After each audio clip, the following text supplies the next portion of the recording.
विपक्ष की तरफ से तेजस्वी यादव के नाम पर मुहर नहीं है, कांग्रेस सहमति नहीं दे पा रही है। आपको लगता है कि कांग्रेस के पास बहुत कोई विकल्प है तेजस्वी के अलावा? मोहर मान लीजिए इधर से जैसे नीतीश कुमार जी का चेहरा है तो जनता न लगाएगी मोहर। तेजस्वी जी के नाम पर जनता मोहर लगा चुकी है। ऐसा थोड़े है कि कांग्रेस का कोई आके मुख्यमंत्री बन जाएगा, बिहार संभल जाएगा। अगर बहुमत आ जाएगा तो निश्चित रूप से विपक्ष में जो अभी नेता हैं तेजस्वी यादव जी वही मुख्यमंत्री की चेहरा हो। अब कांग्रेस में कौन चेहरा है जरा बताइए तो, जिसको कोई मान लेगा। कई बार कहा था कन्हैया कुमार आ गए हैं बिहार में। हमको मत बोलवाइए उस साथी, समझे ना, कन्हैया कुमार को हमसे मत बोलवाइए। लेकिन ये बात जो कन्हैया कुमार अफन आ गए ये लो मुख्यमंत्री का चेहरा है। देखिए अगर महागठबंधन को बहुमत आता है तो इसमें ना नुकुर और चटकारा लेने के लिए कोई कुछ कह ले, लेकिन तेजस्वी जी छोड़ के कोई मुख्यमंत्री नहीं। क्योंकि मुकेश सहनी की राजनीति निषाद आरक्षण पर टिकी हुई है। उनका सबसे बड़ा जो मांग है, जो राजनीतिक तौर पर एजेंडा है, वो निषादों को आरक्षण का है। आपने भी सदन के अंदर निषाद आरक्षण की बात उठाई थी। अगर मुकेश सहनी चुनाव से पहले चले जाते हैं उधर, तब तक नहीं कि निषाद आरक्षण के साथ मुकेश सहनी कॉम्प्रोमाइज कर लेंगे? तो फिर तो शुरू से इसी मुद्दा को लेकर लड़ाई लड़ रहे हैं मुकेश सहनी। वीआईपी के राष्ट्रीय अध्यक्ष हैं और इसी मुद्दा को लेकर जो मलाह जो जाति है उसको आरक्षण दो। कई राज्यों में अनुसूचित जाति का दर्जा प्राप्त हो चुका है। उसी आधार पर यह भी अपना मांग कर रहा है। जाति की जो हालत है, अब बहुत जगह जाइएगा देखिएगा नदी किनारे लोग बसा हुआ है, चाहे अन्य जगहों पर बसा हुआ है, उनकी हालत जो अनुसूचित जाति के जिस पैमाना पर लोग देखता है उससे ज़्यादा बेहतर हालत मलाह जाति का भी, निषाद जाति का भी नहीं। इसलिए हम सदन में उठाए थे सवाल। वो महेश्वर सिंह ने जिन मांग को सदन के पटल पर रखा, उस पर कुछ विचार करेगी? देखिए हमको मुकेश जी इसके पहले एनडीए में थे और इसी शर्त पर गए थे कि निषाद आरक्षण का मांग पूरा कर दिया जाए। लेकिन जब निषाद आरक्षण का मांग पूरा नहीं हुआ तब वहाँ से अलग हुए और भाजपा ने उनके दल को तोड़ने का काम किया। सवाल है कि मान रहे कि भाई आरक्षण के मुद्दे पर मुहर लगी, मुकेश सहनी चले जाएंगे भाजपा के साथ, कोई बड़ी बात तो है नहीं। कोई बड़ी बात नहीं, तो दोनों राज्य केंद्र में तो वही है। तो मानना नहीं मानना वो भाजपा की ऊपर है। हारने वाला को कोई वोट देता है क्या? मैदान भी तय करता है कौन मजबूत है। जो वोटर है मजबूत स्तंभ पकड़ता है। किससे हमारी रक्षा होगी, किससे सुरक्षा होगी, कौन हमारा काम करेगा। तो कमजोर आदमी को थोड़े पकड़ता है वोटर, मजबूत आदमी को पकड़ता है। लगता है कि वे एनडीए की वापसी हो रही है या फिर महागठबंधन सरकार बना रहा है? देखिए ऐसा कोई चीज़ नहीं है जिससे लगे कि एनडीए की वापसी हो। लेकिन विपक्ष को भी कारगर ढंग से समाज में अपनी बात रखनी है। टिकट बंटवारे टिकट बंटवारे में व्यक्तिगत बात तो आँख पर अपने चोट, हृदय पर चोट लेकर अगर कोई काम होगा और उचित न्याय नहीं होगा तो कहाँ से आपको सफलता मिलेगी। मान लीजिए हमारे साथ बैठे हुए लोग हैं और ये मेहनत कर रहे हैं धरती पर और इनको नहीं मिले फिर दूसरे को मिल जाए, जो वहाँ लोकप्रिय है, जनता के बीच में रहता है, जनता का काम करता है, सेवक बनकर है, और उसको नहीं मिले और फिर दूसरों को मिल जाए तो कुछ। नमस्कार, द इंडिया टॉप देख रहे हैं। मैं हूँ आपके साथ बिरजू सिंह। बिहार में महागठबंधन घटक दलों की बैठक चल रही है। एक तरफ महागठबंधन की बैठक और दूसरी तरफ एक अलग चर्चा, एक अलग विषय बहस छिड़ चुकी है बिहार की राजनीति में। महागठबंधन में टूट को लेकर बीजेपी प्रदेश अध्यक्ष दिलीप जायसवाल का बयान सुना, भाजपा के कई नेताओं की भविष्यवाणी की भाई महागठबंधन में टूट होगी। मुकेश सहनी का नाम लिया जा रहा है और कहा जा रहा है कि मुकेश सहनी वहां पर असहज महसूस कर रहे हैं। मुकेश सहनी पाला बदल सकते हैं, गठबंधन बदल सकते हैं, क्योंकि वहां उनके मन मुताबिक सब कुछ ठीक नहीं हो रहा है। मेरे साथ बिहार की राजनीति के वरिष्ठ नेता निर्दलीय एमएलसी महेश्वर सिंह है। मुकेश सहनी बिहार में मतलब कि एक हॉट टॉपिक बन गए हैं कि मुकेश जी महागठबंधन में नहीं, मुकेश जी भाजपा के साथ जा रहे हैं। आमतौर पर चुनाव के वक्त में ऐसा होता है। इस बार आपको लगता है, चूंकि आपके पास कई दशक की राजनीति का अनुभव है, भाई इस बार भी बिहार की राजनीति में इधर उधर वाला खेला होगा?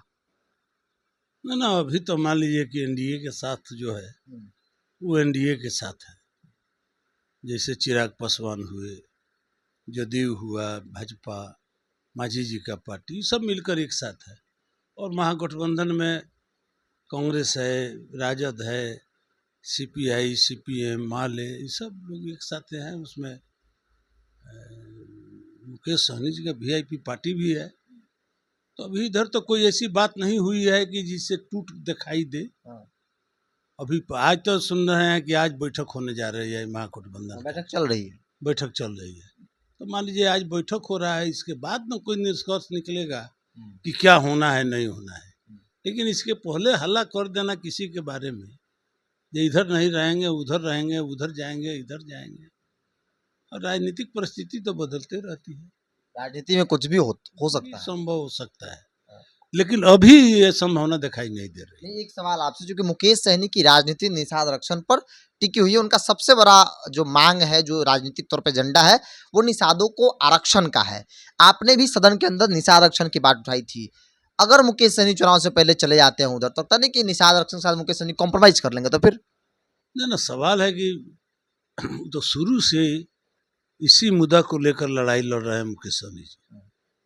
वीआईपी के राष्ट्रीय अध्यक्ष हैं, और इसी मुद्दा को लेकर जो मलाह जो जाति है उसको आरक्षण मिले। कई राज्यों में अनुसूचित जाति का दर्जा प्राप्त हो चुका है। उसी आधार पर यह भी अपना मांग कर रहे हैं, क्योंकि जो मलाह जाति की जो हालत है, अब बहुत जगह जाइएगा, देखिएगा, नदी किनारे लोग बसा हुआ है, चाहे उन जगहों पर बसा हुआ है, उनकी हालत जो अनुसूचित जाति के जिस पैमाना पर लोग देखता है, उससे ज़्यादा बेहतर हालत मलाह जाति का भी, निषाद जाति का भी नहीं है। इसलिए हम सदन में उठाए थे सवाल कि विभिन्न प्रांतों में यह मिला हुआ है आरक्षण, तो यहाँ क्यों वंचित है?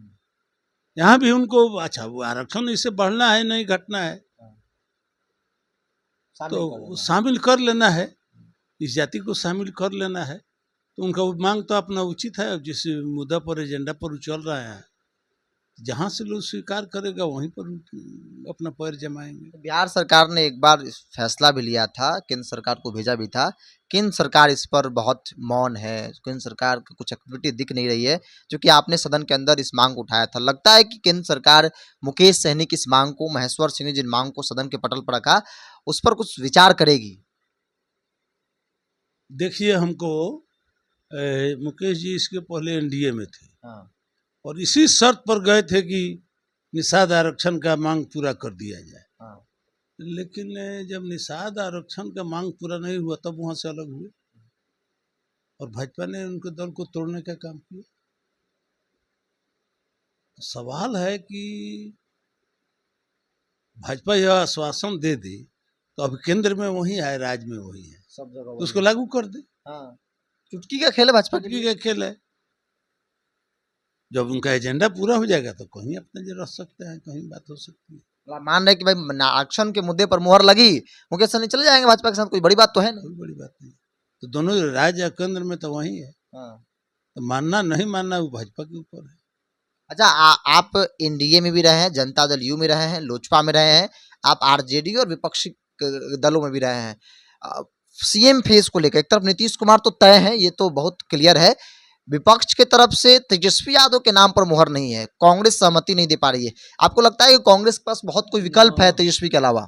मोहर मान लीजिए इधर से जैसे नीतीश कुमार जी का चेहरा है, तो जनता न लगाएगी मोहर। तेजस्वी जी के नाम पर जनता मोहर लगा चुकी है 2020 में। ऐसा थोड़े है कि कांग्रेस का कोई आके मुख्यमंत्री बन जाएगा, बिहार संभाल जाएगा। अगर बहुमत आ जाएगा तो निश्चित रूप से विपक्ष में जो अभी नेता हैं तेजस्वी यादव जी, वही मुख्यमंत्री की चेहरा होंगे, और ये हैं, और बनबे करेंगे। जब चुनाव हो जाएगा, बहुमत आ जाएगा, तो तेजस्वी जी को बनना है। ऐसे तो बहुत राजनीति होती रहती है, छोटा मोटा अड़ंगाबाजी। अब कांग्रेस में कौन चेहरा है, जरा बताइए तो, जिसको कोई मान लेगा। कई बार कहा था कन्हैया कुमार आ गए हैं बिहार में। हमको मत बोलवाइए उस आदमी को, समझे ना, कन्हैया कुमार को हमसे मत बोलवाइए। लेकिन ये बात जो कन्हैया कुमार अफान आ गए, ये लो मुख्यमंत्री का चेहरा है, ये गुणाई तो लायक चेहरा है का है? मुख्यमंत्री का चेहरा है। जी जी, आदमी दो बार उप मुख्यमंत्री रह चुका है, जिसको प्रशासनिक अनुभव है। लोग कहता है नौवा फेल, तो बहुत नेता लोग है, कामराज नडार से लेकर बहुत नेता लोग है जो कम पढ़ाई करके सफल राजनीतिज्ञ हो गए। राजनीति में पढ़ाई लिखाई बहुत महत्वपूर्ण तो है नहीं, दिखता नहीं है। अनुभव बड़े बड़े नेता जिनकी क्वालिफिकेशन बहुत रही नहीं, तो बड़े बड़े पदों पर बैठे वो। देखिए, अगर महागठबंधन को बहुमत आता है हाँ, तो इसमें ना नुकुर और चटकारा लेने के लिए कोई कुछ कह ले, हाँ, लेकिन तेजस्वी जी छोड़ के कोई मुख्यमंत्री नहीं बने। नहीं बनेगा। हाँ ना, बनेंगे तो वही बने, ये कांग्रेस के पक्का। पास कोई विकल्प नहीं, नहीं क्या है। कांग्रेस के पास क्या विकल्प है? कांग्रेस के पास क्या विकल्प है? सीधी बात है, उन्हें होना नहीं है। वो अगर कोई मुख्यमंत्री बनेगा तो वो चेहरा तेजस्वी नहीं, तेजस्वी। कई बार ये चर्चा होती है ना, कांग्रेस की चुप्पी सवालों को खड़ा, बड़ा सवाल खड़ा कर देती है। कांग्रेस कई बार अकेला चलने को मूड में होती है, कई बार सीएम फेस को लेकर चुप हो जाती है। तो सवाल है कि अगर कांग्रेस अकेले हो जाए तो फिर नुकसान किसको होगा? तो समय बताएगा कि उम्मीदवार कैसा आएगा। हारने वाला को कोई वोट देता है क्या? मैदान भी तय करता है कौन मजबूत है। तो जो वोटर है मजबूत स्तंभ पकड़ता है कि किससे हमारी रक्षा होगी, किससे सुरक्षा होगी, कौन हमारा काम करेगा। तो कमजोर आदमी को थोड़े पकड़ता है वोटर, मजबूत आदमी को पकड़ता है, जिसका प्रभाव होता है, जिसका बात होता है। कभी कभी झटका में कमजोर आदमी भी बाजी मार लेता है, लेकिन उससे कुछ होने जाने को थोड़े है। कुछ नहीं होगा इसमें, एक बात जान लीजिए, कांग्रेस भी मान जाएगा, सीपीआई, सीपीएम, मुकेश सहनी, सब लोग। तो मुकेश सहनी तो मान ही चुके हैं कि तेजस्वी होंगे। मुकेश सहनी 60 सीटों वाला एक प्रस्ताव रख दिए, यही ना दिक्कत है कि 60 सीट कैसे पूरा होगा। अरे भाई, बहुत लोग है, अपना मांगता है, बैठ के फैसला हो जाएगी ना। हाँ, बाहर में 60 और 70 और 75 जो कोई मांग ले, हाँ। फैसला तो फिर आज जाके पर बैठने पर होगा। एक साथ जब लोग हाँ, बैठेगा तय बैठेंगे होगा। बैठेंगे, रास्ता निकल जाएगा। हाँ, उसमें 60 और 25 का कहाँ सवाल है, हाँ। सब रास्ता निकल जाएगा। महेश्वर सिंह गांव में रहते हैं और क्षेत्र में, हम जब भी फोन करते हैं क्षेत्र में रहते हैं, लगता है कि वे एनडीए की वापसी हो रही है या फिर महागठबंधन सरकार बना रहा है। देखिए, ऐसा कोई चीज नहीं है जिससे लगे कि एनडीए की वापसी हो रही है। हाँ, लेकिन विपक्ष को भी कारगर ढंग से समाज में अपनी बात रखनी पड़ेगी। समाज को में अपनी बात रखनी पड़ेगी, जिनका मुद्दा क्या है। और तेजस्वी जी बराबर कहते हैं A to Z, A to Z, A to Z. तो ए टू जेड में कैसे समन्वय आप स्थापित करके चलते हैं, सब इस बात पर निर्भर करता है। टिकट बंटवारा में भी, अब देखिए, इसके पहले महागठबंधन पूर्वी चंपारण में बहुत सीट हार गया और 5 सीट से तेजस्वी जी मुख्यमंत्री नहीं बने। तो चंपारण में टिकट का बंटवारा सही नहीं हुआ।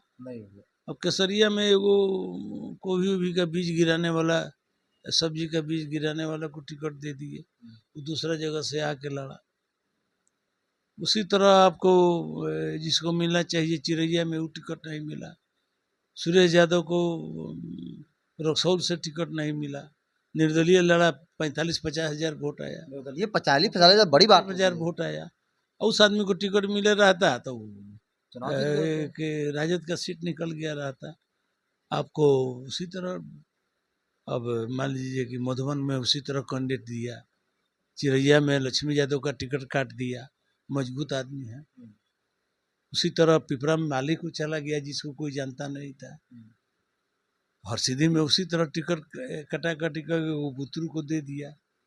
तो इससे 5-7 सीट तो ऐसा ही उचित टिकट बंटवारा नहीं होकर कुछ सलाहकार लोगों के चलते कुछ गलत काम हो गया, जिसके चलते रह गया। ना तो उसी समय महागठबंधन की सरकार बन गई रहती। इस बार इन सब चीजों का ख्याल रखना चाहिए महागठबंधन को। अगर रखेगा लो तो सफल होगा, नहीं रखेगा लो तो अपना भोगना भोगेगा। हाँ? टिकट बंटवारे में होना टिकट बंटवारे में व्यक्तिगत बात आँख पर अपने चोट, हृदय पर चोट लेकर अगर कोई काम होगा और उचित न्याय नहीं होगा तो कहाँ से आपको सफलता मिलेगी। मान लीजिए हमारे साथ बैठे हुए लोग हैं और ये मेहनत कर रहे हैं धरती पर, और इनको नहीं मिले, फिर दूसरे को मिल जाए जो वहाँ लोकप्रिय है, जनता के बीच में रहता है, जनता का काम करता है, सेवक बनकर है, और उसको नहीं मिले और फिर दूसरों को मिल जाए तो फिर कठिनाई है। चलिए, तेजस्वी यादव को अगर मुख्यमंत्री बनना है, चूंकि राजनीति का लंबा अनुभव महेश्वर सिंह के पास है, तो टिकट बंटवारे इन बातों का ख्याल रखना होगा। पिछली बार कहाँ चूक हुई, अपने जिला में इन्होंने बता दिया कि भाई इन सीटों पर अगर ऐसा प्रत्याशी होता जिनका टिकट कटा, उनको अगर मिल जाता तो शायद तेजस्वी यादव आज मुख्यमंत्री होते। मुकाबला टक्कर का है, लेकिन जो चर्चा मुकेश सहनी को लेकर है कि मुकेश सहनी गठबंधन बदल सकते हैं, लेकिन मुकेश सहनी का सबसे बड़ा मुद्दा जो है, उन मुद्दों पर अगर भारतीय जनता पार्टी मोहर लगाती है, चूंकि भाजपा केंद्र और राज्य दोनों में है, निषाद आरक्षण, तो फिर तो बात बनेगी। अगर नहीं मोहर लगी तो फिर कोई संभावना दूर दूर तक नजर नहीं आ रहा है। बहरहाल इस पूरी रिपोर्ट में इतना ही। आप भी अपनी राय को कमेंट्स बॉक्स में रखिए। बहुत बहुत धन्यवाद।